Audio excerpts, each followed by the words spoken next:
that.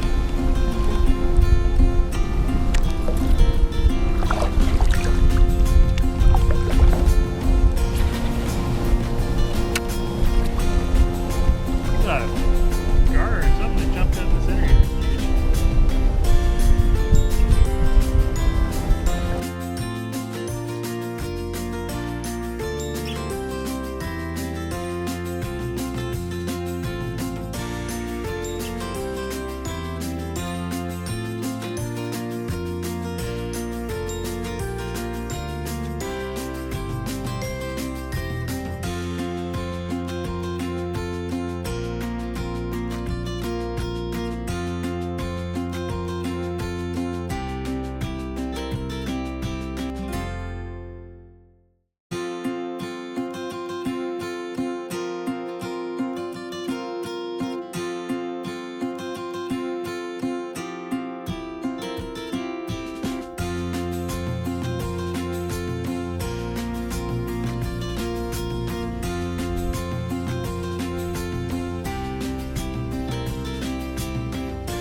I'll tell you what, while you get mic'd up, I'll ease over here and see if I can't get that fish Right in the background. to make an appearance on camera.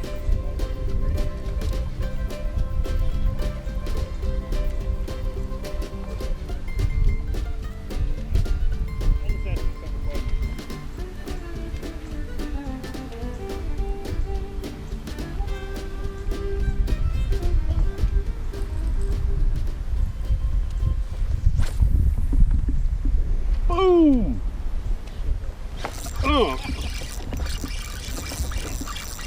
How you like that? Like, I didn't even move it.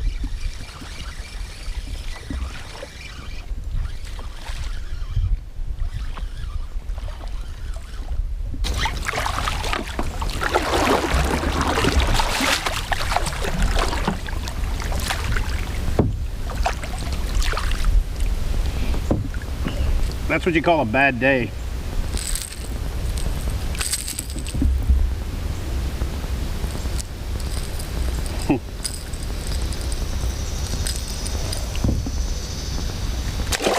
So I see this bass blowing up over there, and I throw over there and didn't even move the bait. Pretty much as soon as it hit the water, the fish ate it. Let's see if we can recreate that scenario, or if that was the only bass over there wrecking shad.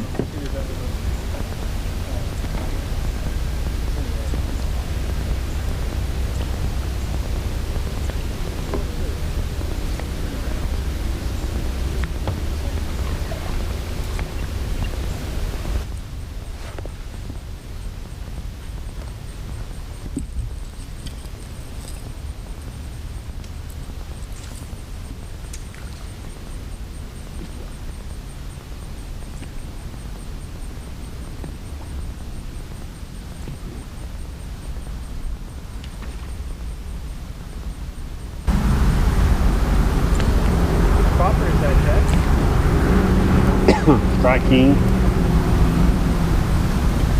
The Strike King. I like that goldfish though. It's like a deep thing instead of striking. You got to put the rod tip down to get it to do that.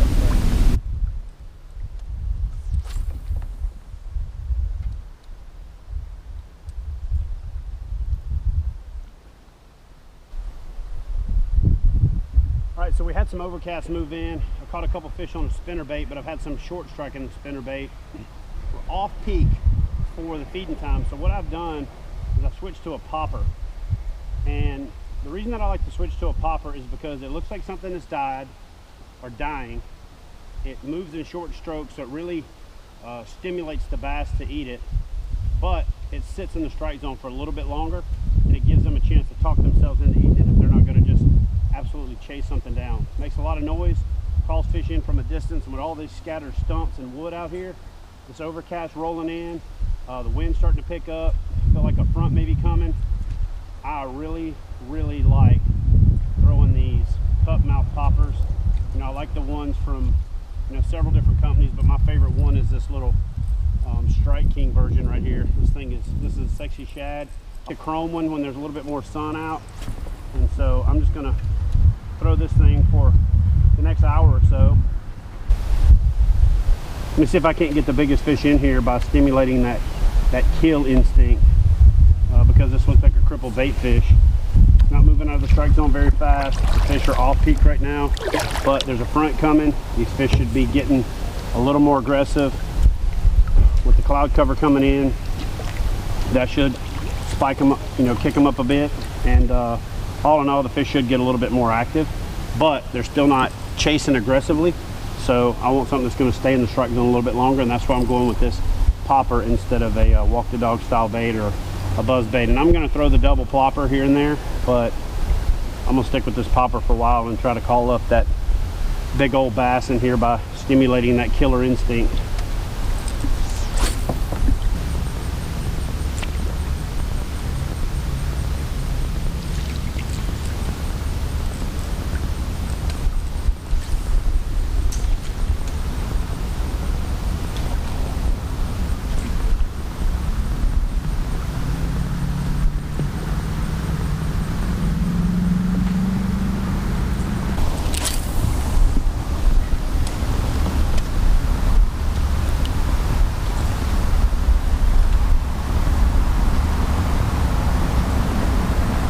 fish right there.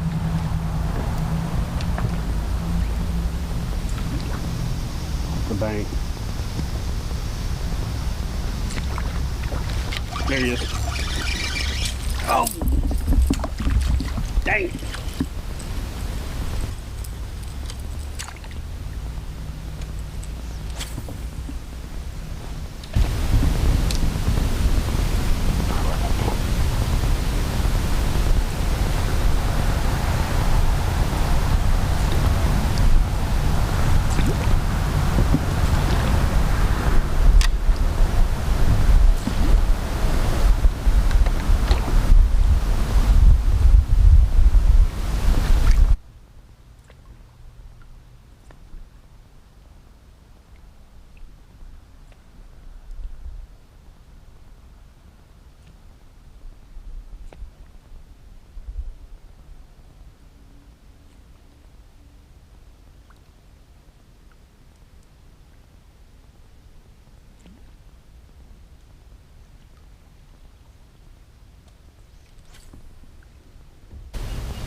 You can get it missing a couple on top water.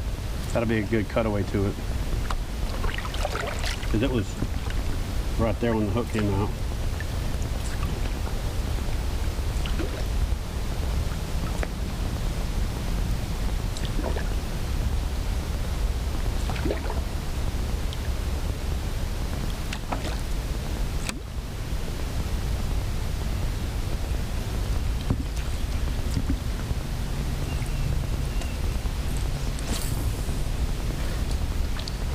All right, here we go. Good. Yep, you ready? Point.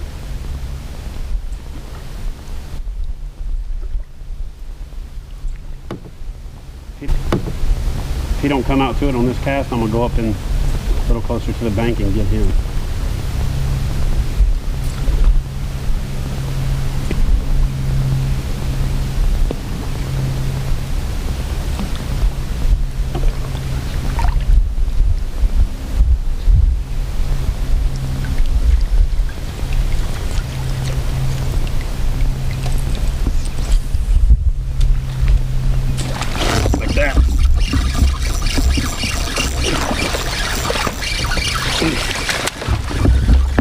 He tried to throw it out away from the bank so he would eat it, come out and eat it.